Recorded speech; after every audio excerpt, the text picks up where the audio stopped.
বৈশাখে ব্রাহ্মণবাড়িয়ার নাসিরনগরের কুলিকুণ্ডা এলাকায় অনুষ্ঠিত হচ্ছে কয়েকশো বছরের প্রাচীন শুটকি মেলা।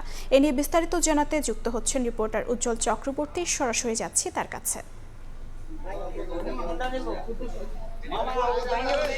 প্রতি বছর বাংলা পঞ্জিকা অনুযায়ী পয়লা বৈশাখে ব্রাহ্মণবাড়িয়ার হাওর বেষ্টিত নাসিরনগরে এই শুটকি মেলাটি অনুষ্ঠিত হয়ে থাকে। আমি এই মুহূর্তে আছি ব্রাহ্মণবাড়িয়ার কুলিকুণ্ডা গ্রামের শুটকি মেলাতে। এই মেলাটি মূলত 400 বছরের প্রাচীন মেলা। যখন টাকার মুদ্রার প্রচলন ছিল ঠিক তখনই কিন্তু বিনিময় প্রথার মাধ্যমে এই মেলাটির প্রথম শুরু হয়েছিল, অর্থাৎ বিভিন্ন ফসলাদির বিনিময়ে এখানে কিন্তু শুটকি দেওয়া হতো। সেই প্রথা ধরে রাখার জন্য আদৌ কিন্তু এই মেলাটি প্রতি বছর বাংলার পঞ্জিকা অনুযায়ী পয়লা বৈশাখে এই মেলাটি অনুষ্ঠিত হচ্ছে। এই মেলাকে কেন্দ্র করে পুরো এলাকা জুড়ে কিন্তু মিলন মেলায় পরিণত হয়েছে।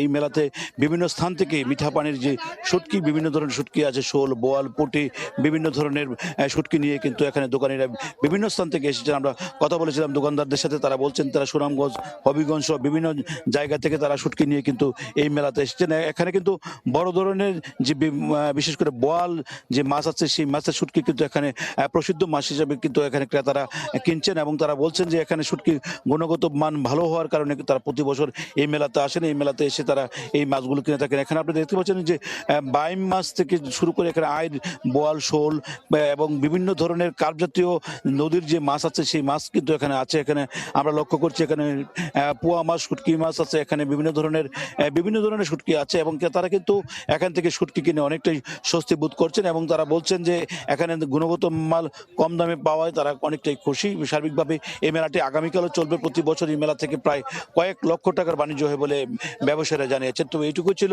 আমার কাছে এই শুটকি মেলা থেকে সর্বশেষ তথ্য। যুক্ত ছিলাম ব্রাহ্মণবাড়িয়া।